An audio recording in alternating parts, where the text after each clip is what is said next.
যদি কোনো বই অনুপম রায়ের যেটা ছিল না ছিল না সেটা না পাওয়াই থাক, সব পেলে নষ্ট জীবন, এই লাইনটাকে ঠিকঠাক জাস্টিফাই করে, তো আমার মনে হয় তাদের মধ্যে অন্যতম হবে অভীক দত্তের লেখা হৃদয়ের পদ্মবনে।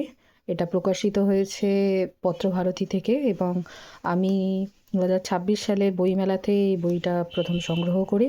এবং অনেকগুলো বইয়ের মধ্যে যথাযথ এই বইটা এতটাই ইন্টারেস্টিং লাগে, এর প্রচ্ছদটা, আমি এটা প্রথমে এটাই আগে পড়ে ফেলি। তো এই বইটা হচ্ছে মেইন ক্যারেক্টার রিজু, এবং তার বেনারস ঘুরতে যাওয়ার এবং তার সঙ্গে তার জীবনে কী কী ঘটনা ঘটে চলেছে তার উপরে ভিত্তি করে লেখা এই বইটি।